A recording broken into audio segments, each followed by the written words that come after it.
Bienvenue dans ce nouveau rendez-vous livresque dans lequel je reçois celles et ceux qui font le métier du livre. Celles et ceux qui ont décidé de se lancer pour tenter de vivre de leur passion.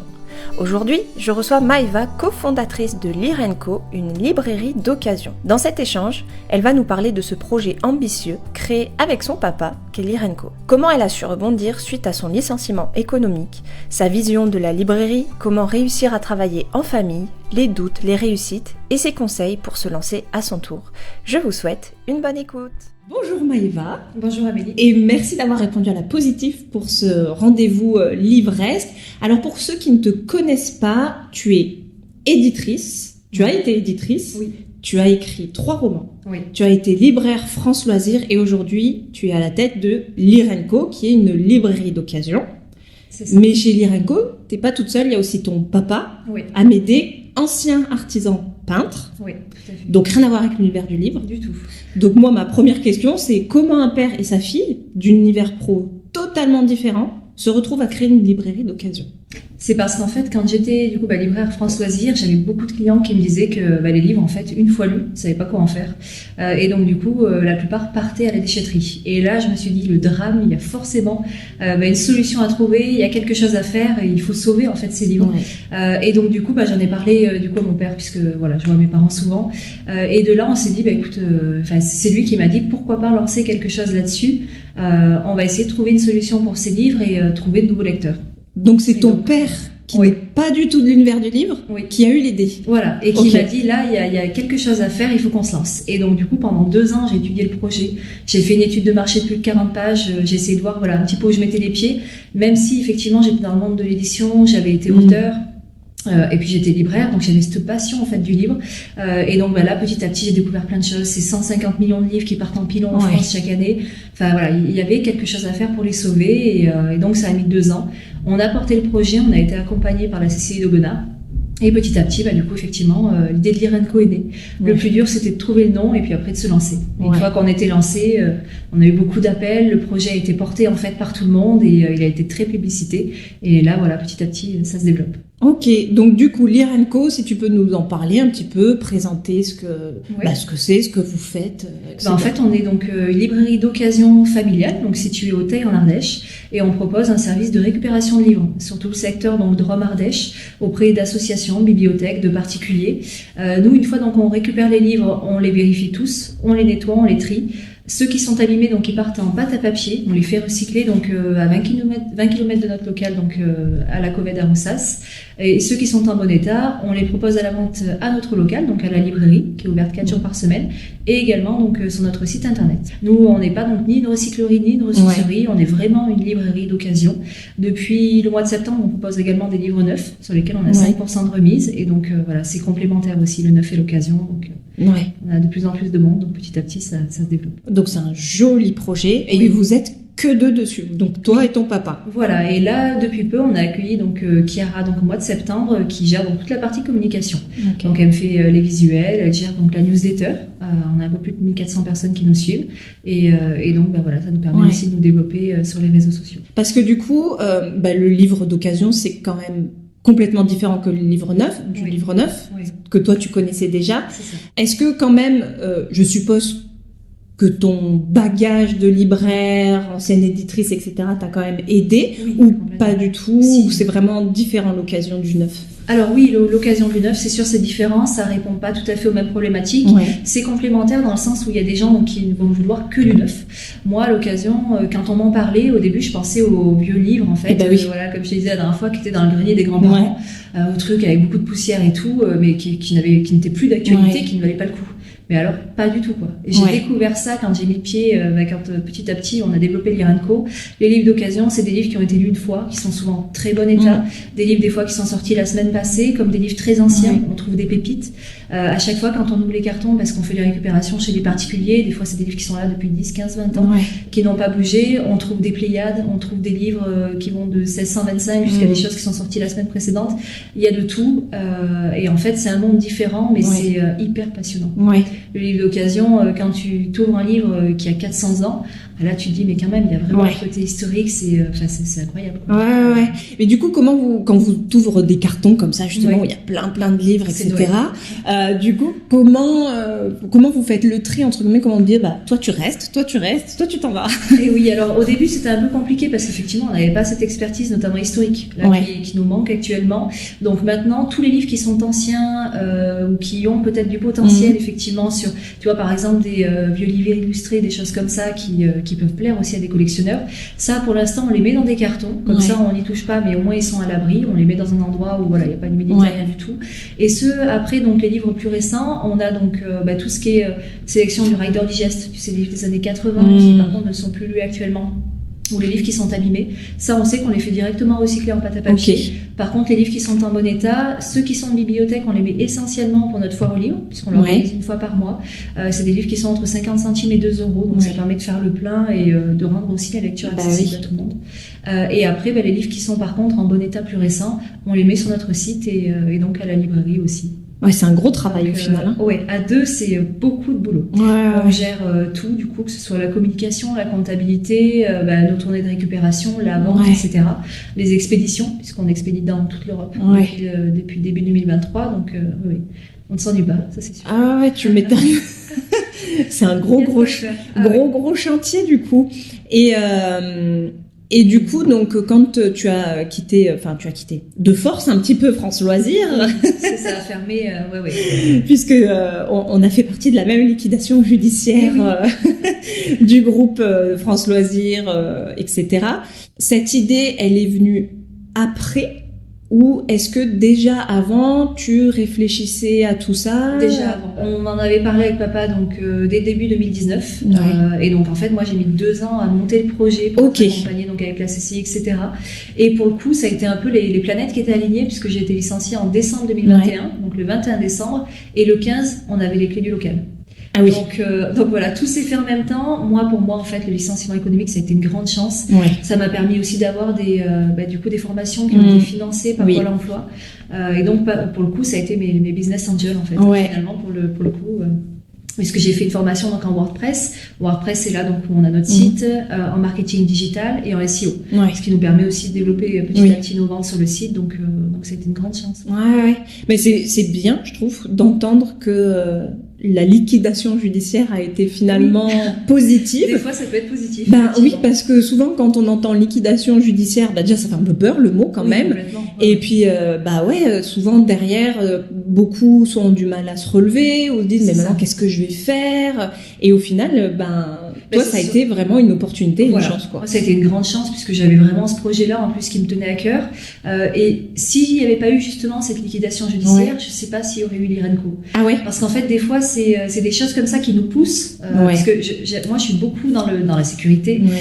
J'avais travaillé le dossier à fond, mais en fait, un dossier, ça reste un dossier. On a la théorie, mais on n'a pas la pratique. Et donc là, pour le coup, en fait, ça m'a permis de me pousser à me lancer. Et c'était peut-être ce qui me manquait, finalement. S'il n'y avait pas eu la liquidation, peut-être qu'il n'y aurait pas eu les RENCO. Donc finalement, c'est une bonne chose. Merci. Tu vois, voilà. Et tu fais le podcast aussi. Oui, non, mais moi, ça a été pareil. Je pense que s'il n'y avait pas eu effectivement cette liquidation, je serais toujours chez le Petit Colis parce que j'adorais mon boulot chez le Petit Colis et les petits bouquins n'auraient probablement pas vu le jour non plus. Donc ça a sauvé au moins 2 personnes. Oui, au moins. Donc, c'est pas bon. Non, mais je trouve ça bien qu'il y ait du positif qui ressort parce que pour avoir déjà parlé avec d'autres personnes qui effectivement ont vécu ce genre de situation, derrière c'est difficile de s'en relever ou de justement trouver cet élan de se dire en fait de le prendre comme une opportunité plus que de le subir au final, de se dire ok, il m'est arrivé ça, bon très bien, maintenant je fais quoi en fait? Et surtout quand y a un projet derrière, et puis surtout si c'était déjà mûri depuis quelques années, au final, ça a été... Là, ce qui est bien aussi, c'est que ça me permet de toucher un petit peu toutes les facettes de l'édition, puisque comme tu disais, j'ai été auteur. Du coup, donc là, j'ai fait 3 livres, donc j'ai consacré des années de ma vie quand même. Auteur, éditrice, puisque j'avais créé ma maison d'édition pour éditer. Libraire neuf et donc là libraire d'occasion, mais quelque part aussi donc je gère la boîte et l'objectif c'est de la surélever, c'est toujours d'être à fond pour essayer de la faire connaître, de montrer aussi tout ce qu'on peut faire, tout ce qu'il y a derrière le livre d'occasion et de dépoussiérer cette vieille image de l'occasion alors que pourtant il y a des pépites, il y a tellement de choses à faire. Ouais.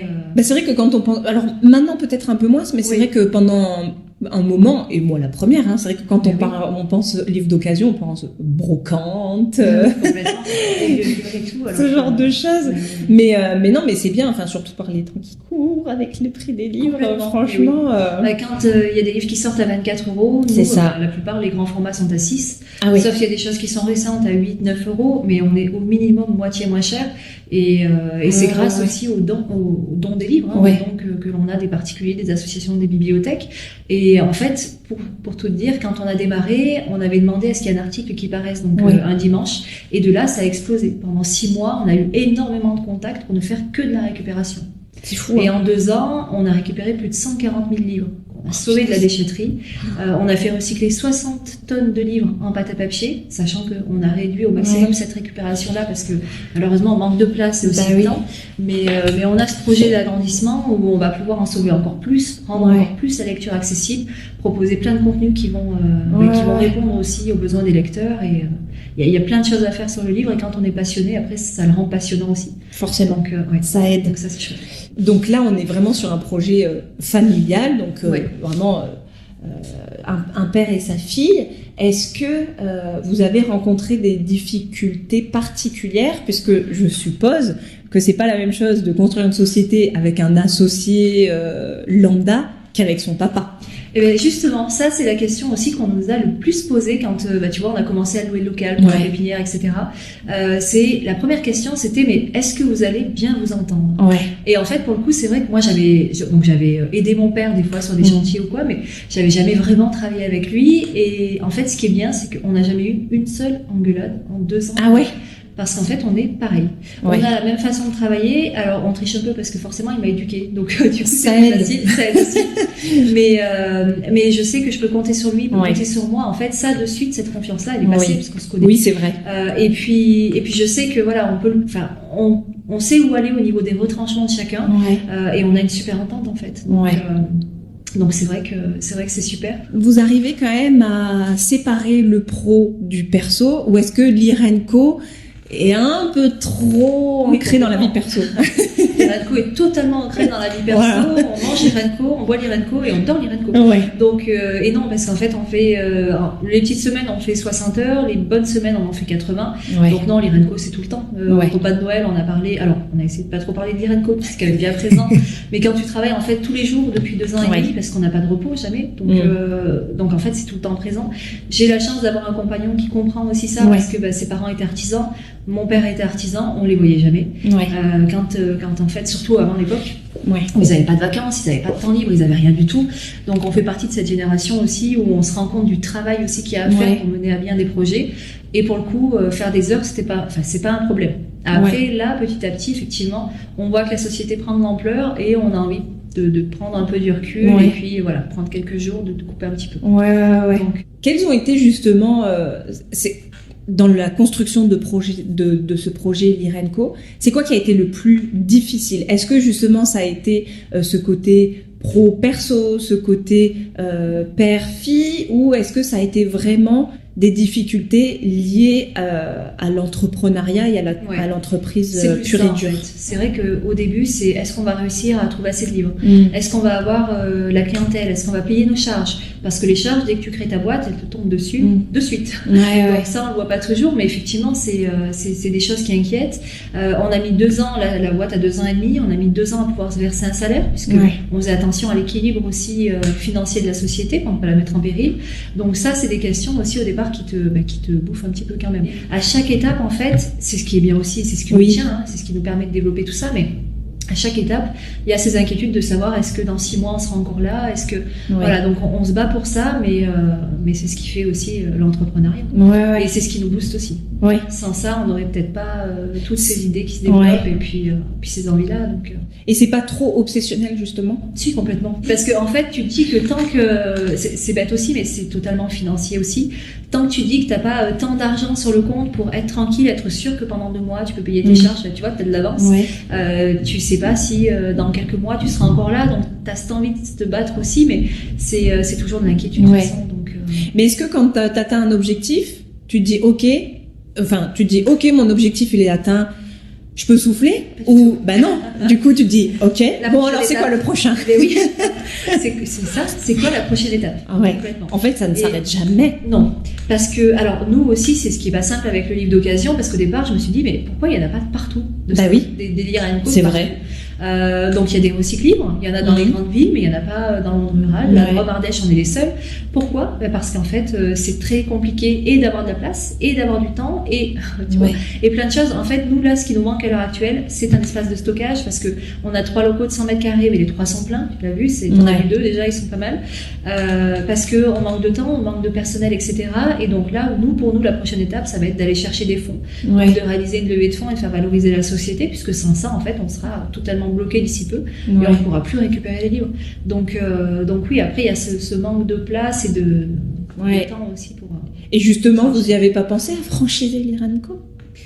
Pourquoi pas? Mais après, c'est toujours pareil. Il nous manque, tu vois, après, il faut des grands locaux tout de suite.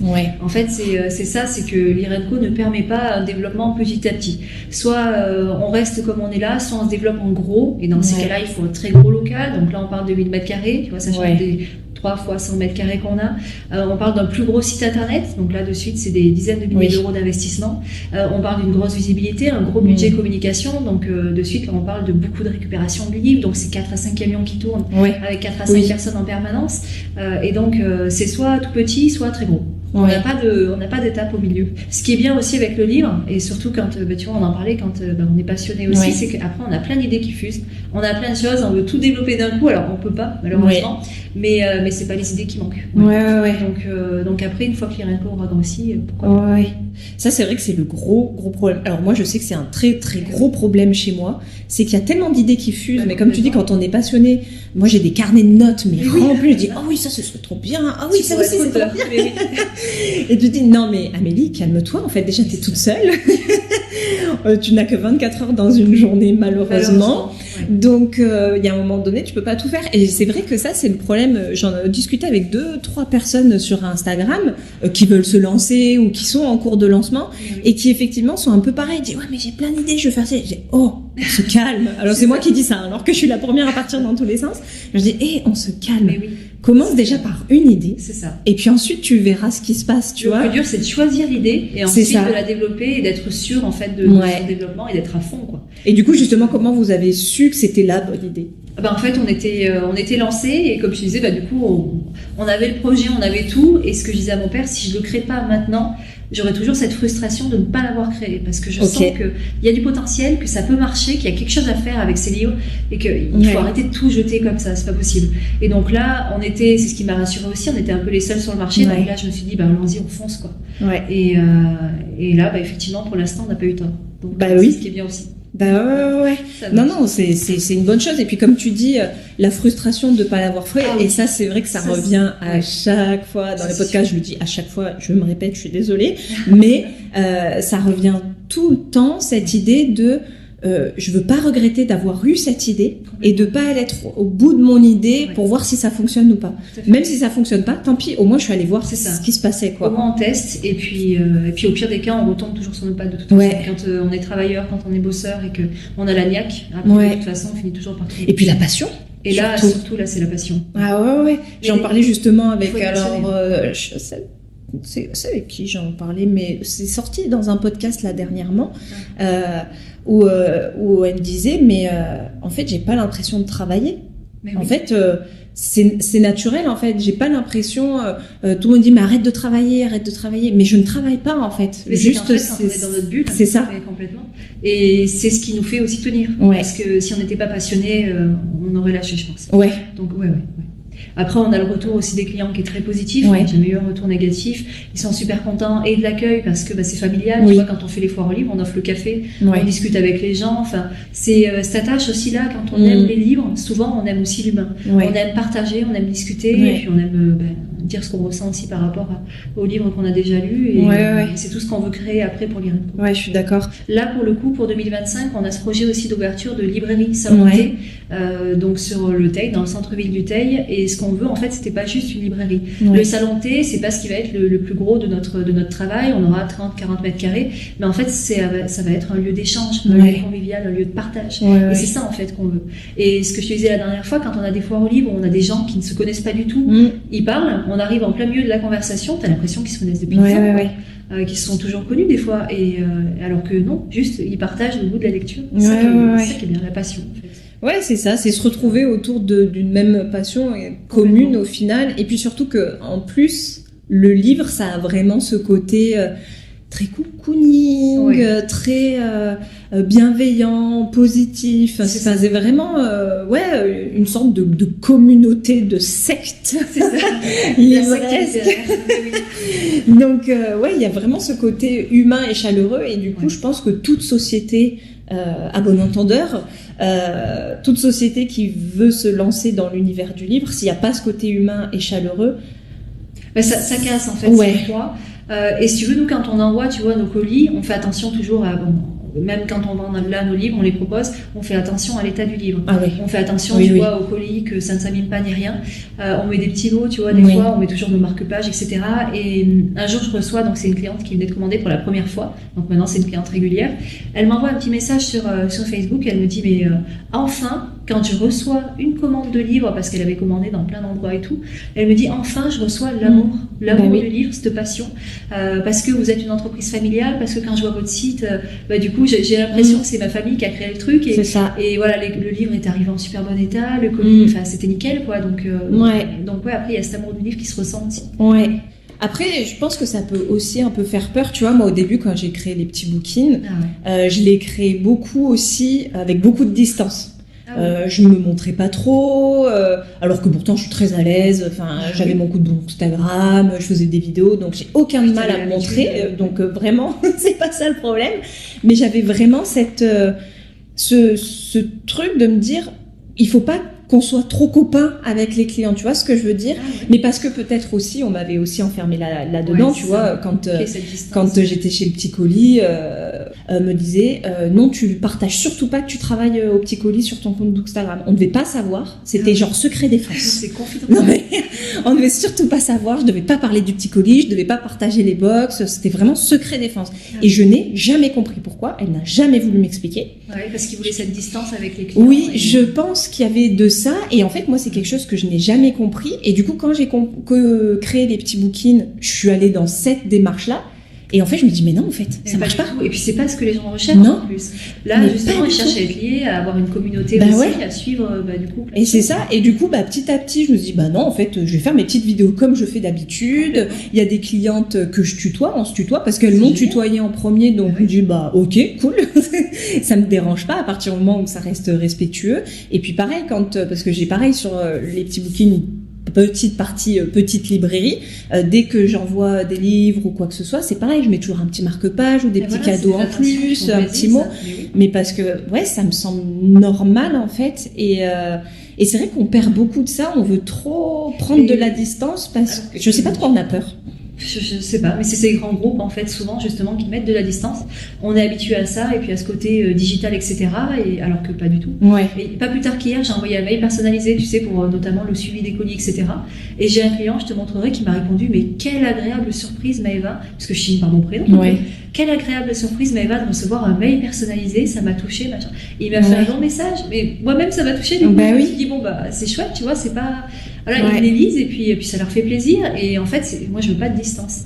Comme avec mon équipe, je veux qu'on soit soudés, et en fait ce que je veux créer après avec l'IRENCO, c'est pas pour rien que notre slogan c'est des histoires à partager, c'est parce que du coup on veut créer une communauté et de lecteurs et du coup de gens qui sont passionnés et petite société comme ça qui commence à se développer, on a envie de se rapprocher aussi des gens, et nous en tout cas c'est le côté positif qu'on a aussi avec notre librairie, c'est que les gens aussi connaissent, tu vois, notre projet. Des fois ils nous disent alors ça on est où, on languit la librairie, c'est etc. Ils suivent. Et on partage, Et puis on n'est pas à rien dire, à rien partager avec eux. Ouais, Ils nous ont vus depuis le début, ils nous soutiennent, ils partagent tout ce qu'on fait et ils parlent de nous.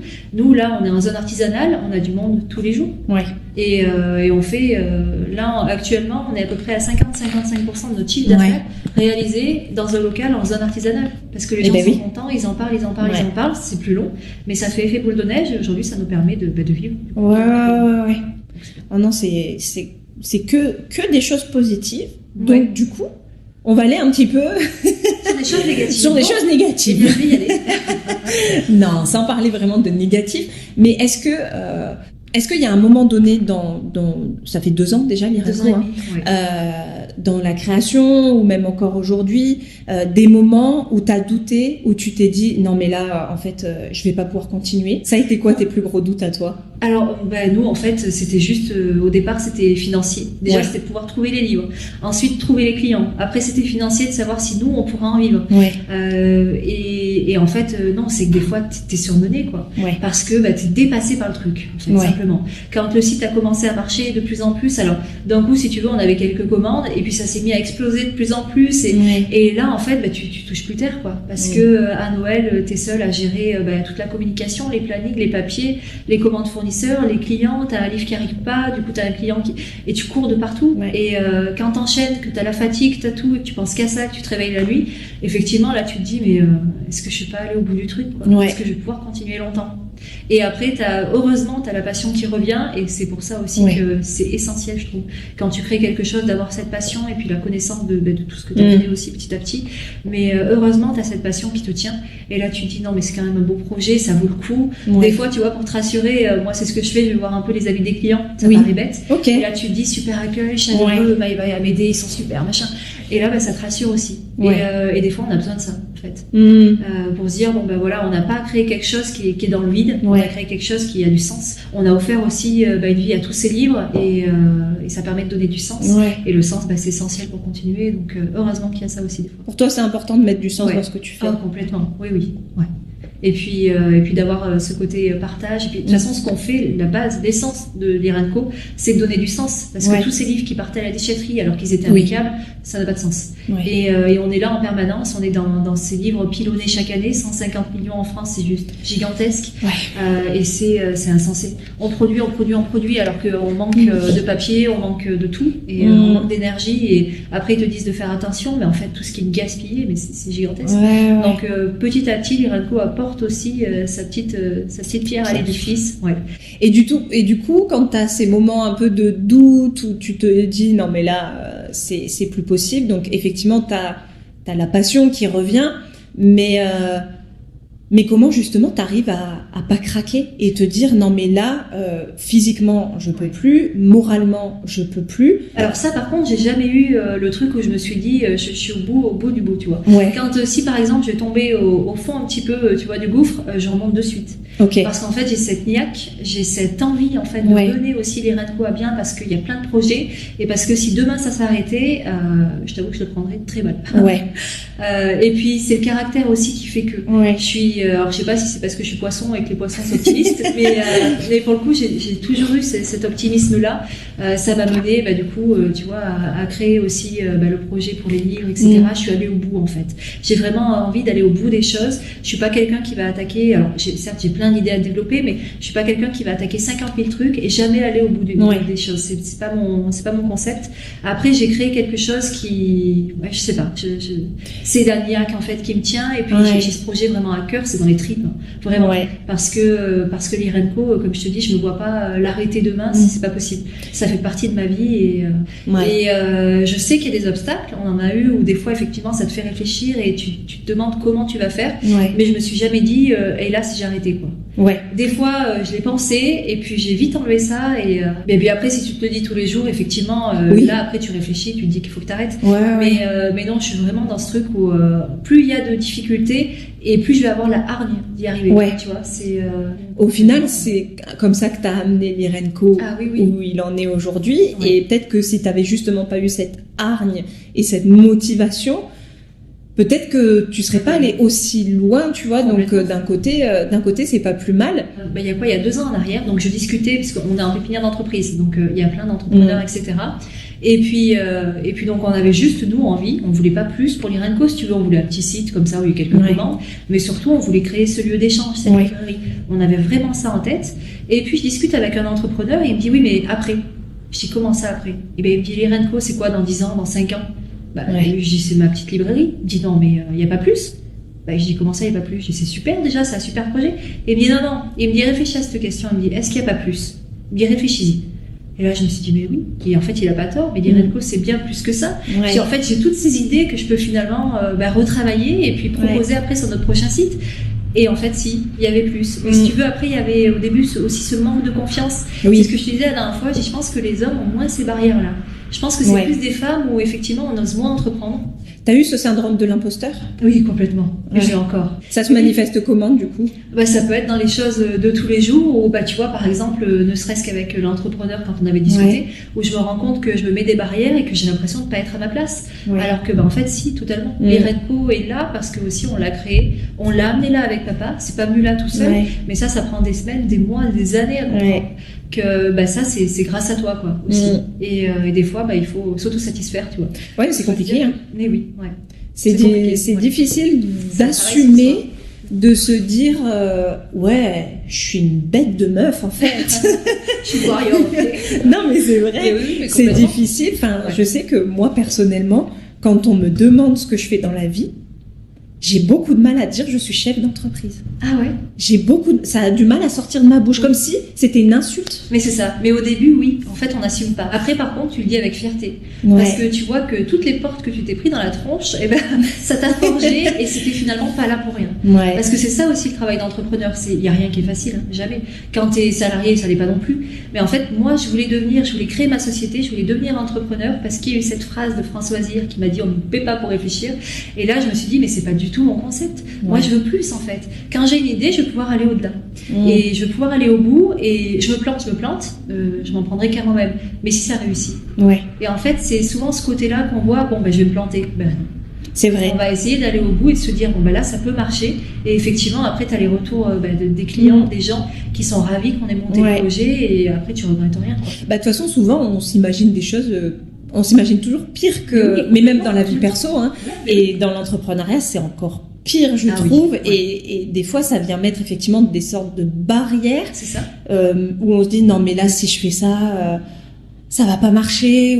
Et au final, au pire, souvent, ça marche. Mais complètement. Et puis même si ça marche pas, ça reste de l'expérience. Ça reste quand même intéressant. C'est ça. Et moi, ces regrets-là, en fait, c'est des regrets que je ne veux pas. Tu vois. Parce qu'en fait, déjà la vie est trop courte. Et puis si t'as une idée, il faut y aller, quoi.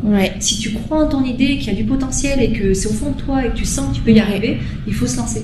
Parce qu'au pire, effectivement, si ça fonctionne pas, c'est juste une expérience. C'est peut-être une expérience ratée, mais c'est jamais raté vraiment. Parce qu'en fait, t'apprends toujours des choses. Mais l'échec est compliqué. Hein. On vit dans un pays, une société peut-être, je sais pas, où... la société où on est actuellement, si tu réussis, tu as eu de la chance. Si t'as eu un échec ou quoi, t'es mauvais. C'est ça aussi le métier d'entrepreneur où, tu vois, si j'avais été salarié, il y a plein de choses que j'aurais pas vues, que j'aurais pas découvert aussi sur moi. Là, je découvre plein de choses. Et il y a plein de choses où je me sentais pas du tout capable. Parce que quand tu manques de confiance, quand tu vois, tu t'oses pas en fait. Et maintenant, j'ose. C'est ce que je te dis, si la porte est fermée, je passe par la fenêtre, vraiment. Parce que je vais chercher au bout des choses et je me dis que forcément ça peut se faire. Il y a forcément des solutions. C'est une aventure. C'est ça. C'est vraiment une aventure, l'entrepreneuriat. C'est des hauts et des bas. C'est des hauts et des bas, mais après les hauts, ils sont extra, quoi. C'est toi qui as créé tout ça, c'est grâce à toi, tu vois. Et c'est ça aussi, c'est une satisfaction qui est juste énorme. Donc c'est sûr, après c'est des sacrifices, c'est plein de choses, mais les sacrifices, encore une fois, c'est ce que tu disais tout à l'heure, des fois on n'a pas l'impression de travailler parce que on est à fond dedans, parce que ça nous passionne et parce qu'on a envie de faire ça. Et si on a créé ça, c'est parce que du coup voilà, on a eu cette idée petit à petit qui a germé et qui a fondé pour nous l'Irenco, mais il y a plein de choses. Donc Et est-ce que ton papa il a cette même vision que toi? Ou est-ce qu'il est un peu plus détaché? Au final, est-ce que c'est 50-50? Ou finalement c'est un peu plus toi et lui il est plus là pour t'épauler? Ouais, c'est plutôt ça. Ouais. Parce que papa aussi, il a passé les étapes d'entrepreneur aussi comme moi. Ouais. Il a créé sa société, il avait jusqu'à 10 employés, mais lui il était dans le bâtiment, donc rien à voir avec les livres. Il lisait pas parce qu'il avait pas le temps. Mais alors, pour l'aparté, tu vois, des fois quand j'arrive le matin, il a sorti sa petite table, son petit café, puis il est en train de lire. Alors papa, c'est pas du tout un grand lecteur à la base, Ouais. mais petit à petit, il se rend compte aussi des bienfaits de la lecture, et puis il aime ça, quoi. Et puis il découvre plein de livres. Comme quoi les gens peuvent changer. Mais oui, mais c'est vrai. Et puis quand t'es entrepreneur, tu le vois, tu changes sur plein d'aspects. Donc, Ça te l'a fait à toi? oui. Genre sur quoi? La timidité déjà. Oui, tu c'est vois. vrai. La timidité, et puis d'aller au-delà aussi de ses limites, de pas s'en mettre en fait. C'est ça aussi. Ouais. Parce qu'on s'en met plein. Et je te dis, je pense que la société aussi nous travaille aussi comme ça. Nous a éduqués comme ça sur notre génération, du moins, où on se met plein de limites. Alors que maintenant, je mets beaucoup plus et je me mets plus de freins, plus de barrières, plus rien. Et tu crois que c'est pourquoi t'es pas allé regarder plus loin? Parce que je pense que ça, c'est le propre de tous quand on se lance, de se dire non mais moi je fais juste ça. Enfin tu vois, moi c'est complètement ce qui m'est arrivé. Oui. Si j'ai lancé à la base les petits books-in, si j'ai fait de la box de lecture, c'est parce que c'est ce que je connais. Et je me dis, en fait, pour moi, ça va être les doigts dans le nez, parce que malheureusement, il y en a beaucoup qui pensent que la box de lecture, c'est facile, etc. Non, c'est un gros chantier. Et mais moi, je connais ça. J'ai travaillé là-dedans, donc ça me faisait pas peur. Voilà. Donc j'y suis allée. Et pourtant, j'ai plein d'autres idées sur d'autres trucs, et où je me dis, voilà. Donc toi, quand tu t'es mis justement cette limite de dire moi ça va être juste de la librairie, est-ce que c'est parce que justement tu connaissais ce secteur-là et que t'arrivais pas à voir au-delà de ça, ou est-ce que ça a été autre chose? Mais c'était vraiment une limite inconsciente, si tu veux. Ouais. Je réfléchissais pas à plus parce que pour moi il n'y avait pas besoin de plus. Et les limites que je me mets, en fait personne me les a mises parce que sinon je les aurais enlevées de toute façon. Mais c'est moi comme une grande qui les met. Tu vois. Et c'est ça qui est bête, c'est inconscient, on le voit pas, et il faut des fois que les gens te disent mais pourquoi tu vas pas chercher plus loin en fait. Et c'est là où ça te fait réfléchir et tu te dis mais oui, pourquoi je me suis dit ça toute seule? C'est bête. C'est dommage de se mettre des limites. En plus, ce que on disait depuis le début, quand on est passionné, on rend aussi les choses passionnantes, et puis on va au fond, on va au bout des idées. Et toutes les idées que tu as, je pense que tu devrais les développer. Des fois on a ça. Oui. Donc, Ah non, mais et puis même, enfin tu vois. Là, depuis que j'ai lancé le podcast et puis même les petits books-in, j'échange beaucoup sur les réseaux. Alors principalement des filles, pareil, qui qui ont plein d'idées et tout. On dit ouais, mais ça existe déjà, ou ah ouais, mais on va dire que j'ai copié machin. Mais il y a de la place pour tout le monde, et puis on en a tous des façons de faire qui sont complètement différentes. Je veux dire, moi, je suis pas venue révolutionner le monde de la box de lecture pour enfants. Il y en a déjà. Mais par contre, effectivement, celles qui sont déjà là, on n'a pas du tout la même façon de communiquer, c'est pas du tout le même style. Enfin, c'est différent. Et puis, en fait, moi personnellement, je vois les entreprises et l'entrepreneuriat un peu comme des amitiés, tu vois. Tu vas avoir des personnes avec qui tu vas mieux t'entendre, d'autres avec qui le feeling va plus passer. Pour moi, c'est pareil. T'as, admettons, 3 librairies face à toi. Il y en a une dans laquelle tu vas te sentir un peu moins à l'aise, où la personne, tu vas sentir que le feeling il passe pas. Puis tu vas rentrer dans l'autre et tu dis là je me sens bien, j'ai l'impression d'être à la maison. Et puis tu vas discuter avec la personne, tu vas voir que tu vas échanger, tu vas avoir des centres d'intérêt communs, etc. Et moi je pense qu'on devait vraiment voir l'entrepreneuriat de cette façon et arrêter de se dire non mais ça existe déjà, pourquoi je le ferais? Non, ça existe peut-être déjà, mais peut-être qu'il y a des personnes, ils sont pas touchés par tel projet parce que ça rentre pas dans leur façon d'être, etc. Mais que toi, tu vas pouvoir rameuter ces personnes-là. Le problème aussi, c'est que les gens, en fait, quand il y a des idées qui ont déjà été créées, etc.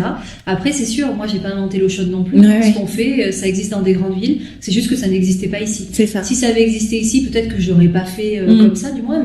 Mais pour le coup, des fois, c'est encore une fois, tu vois, des barrières aussi qu'on se met, et c'est ce qui est dommage parce que pas plus tard qu'hier, j'ai une cliente qui me dit mais l'agrandissement donc de la bibliothèque, de la médiathèque du coup du Teil, ça va pas vous faire du tort après pour votre librairie? Mais pas du tout. Bah oui. Enfin, après moi je vois pas de concurrence, je vois de la complémentarité. C'est ça. Tu vois, et c'est pas du tout pareil, je fais pas les mêmes offres. Enfin, déjà on est une librairie, on n'est pas une médiathèque. Effectivement, c'est un concurrent indirect, tu vois, qui était notamment sur mon étude de marché, parce qu'on y trouve des livres. Mais après moi ils viennent chercher le conseil, ou peut-être que les bibliothécaires n'ont pas nécessairement le temps, et on vient chercher aussi cette convivialité, tu vois, ce partage qu'on aura autour des livres, des thématiques qu'on va créer, etc. Et je pense qu'il y a de la place vraiment pour tout le monde. Mais c'est ça. Se tirer dans les pattes en permanence, suffisamment de temps à passer sur le développement de ton projet plutôt que d'essayer de jalouser quelqu'un ou de... Non. Ou de ça, et puis même de comparer ou de se dire... oui, mais ça, au final, parce que moi, on me l'avait posé cette question quand j'avais dit que justement j'allais lancer tout ce qui est atelier, club de lecture pour les enfants, qui est en cours de développement. Quand je l'avais dit, on m'avait demandé en message privé, mais du coup, tu vas faire quoi de plus que ce que font déjà les médiathèques quand elles font justement des bébés lecteurs, ce genre de choses? Mais parce que c'est pas du tout la même chose en fait. Oui. On va peut-être pas avoir la même façon d'aborder les choses. Le but c'est pas de venir faire de l'ombre à des bibliothécaires, des libraires ou quoi que ce soit. C'est d'apporter ma patte à moi. Oui, c'est ça. Et puis après, on met le couteau sous la gorge de personne. Hein. Je veux dire, la personne, si elle préfère aller à la médiathèque, elle va à la médiathèque. Mais si elle préfère venir chez les petits bouquins, elle vient chez les petits bouquins. Et puis elle peut faire les deux aussi. Effectivement. Nous, on a des clients qui prennent des livres neufs, des livres d'occasion, qui prennent les deux chez nous, mais qui vont aussi à la médiathèque, qui vont à la FNAC, qui vont à la librairie du TEL, et qui vont pas nécessairement chercher les mêmes choses à chaque fois. Non, il y a vraiment de la place pour tout le monde. Et je trouve que c'est difficile aussi quand on a un projet, une idée de se lancer et puis même de s'accrocher des fois, surtout quand tu es face à des grosses concurrences. Moi, je l'ai vécu. Donc, et que tu sens que la personne, elle a plus de budget que toi, elle a plus de moyens que toi, et tu le sens dans sa façon de faire qu'elle vient pour te contrer.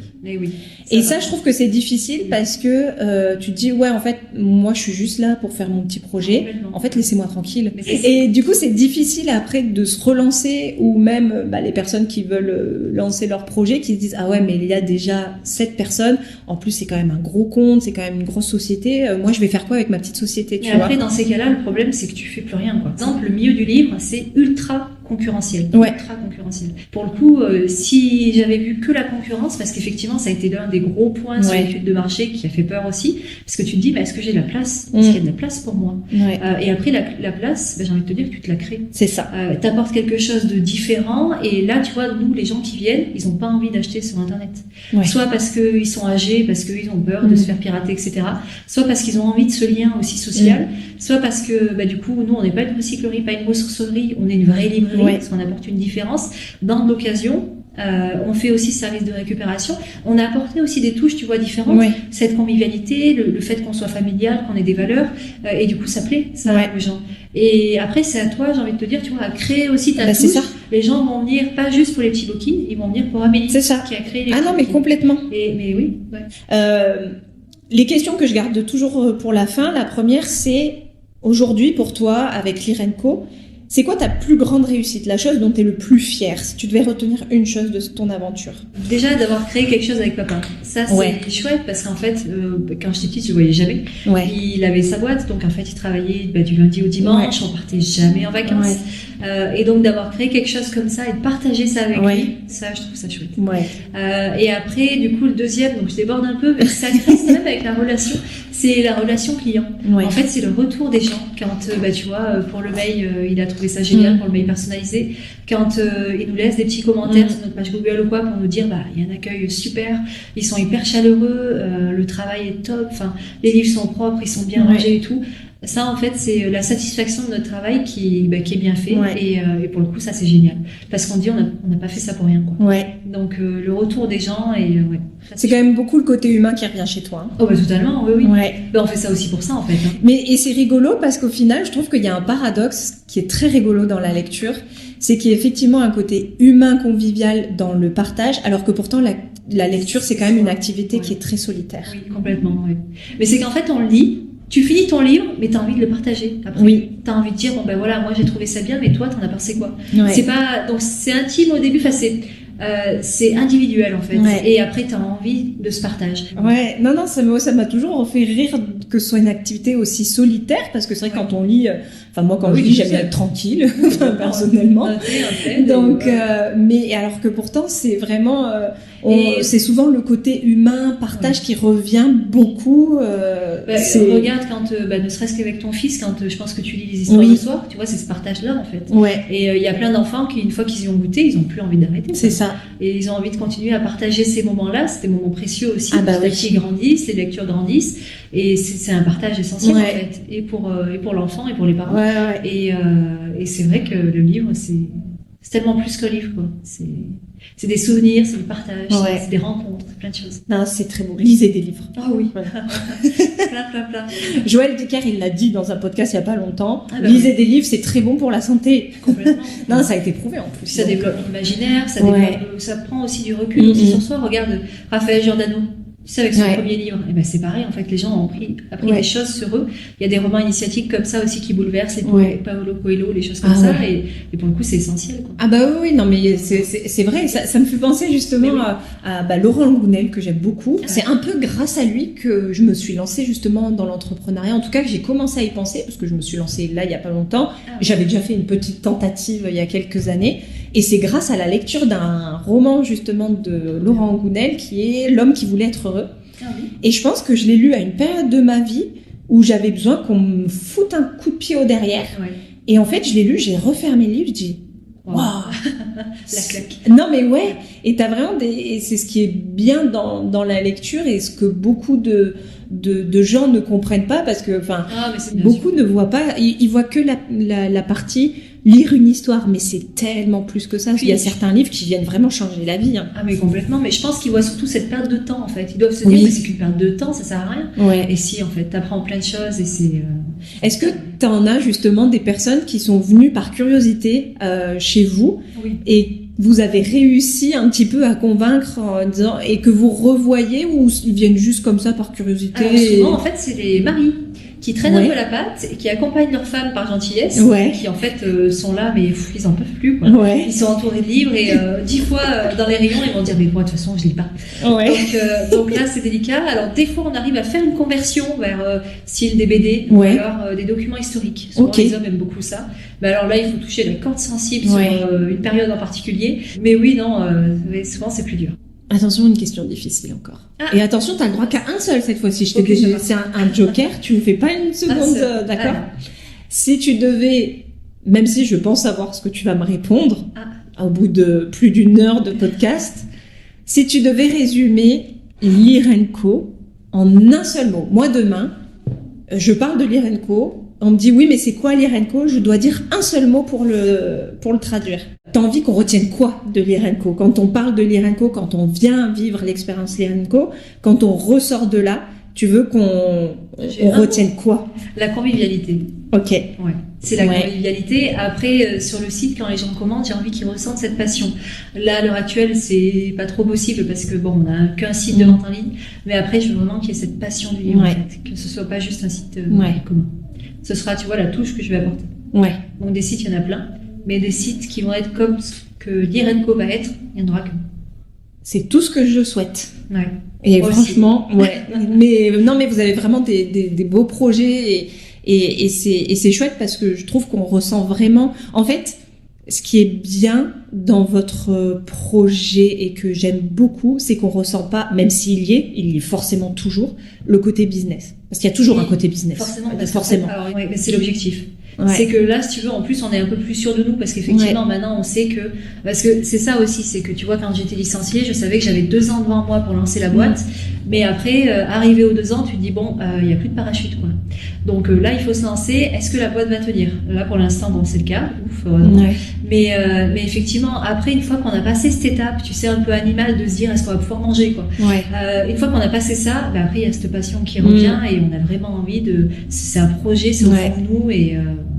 c'est plus qu'une librairie. Non, mais c'est vraiment ce que vous transmettez et franchement, gardez-le au maximum parce que franchement, ça fait vraiment du bien non, mais c'est vrai de ressentir, de parler business sans en parler. Tu vois ce que je veux dire? Et tu vois, c'est cette passion. Et s'il n'y avait pas la passion, on était juste là pour être un vendeur de livres comme Recyclib ou les autres. Il n'y aurait pas ça. Si tu avais un conseil à donner à quelqu'un qui nous écoute, peut-être, qui veut se lancer, qui a une idée, qui a un projet, mais qui n'ose pas, qui se met des obstacles, des barrières, voilà.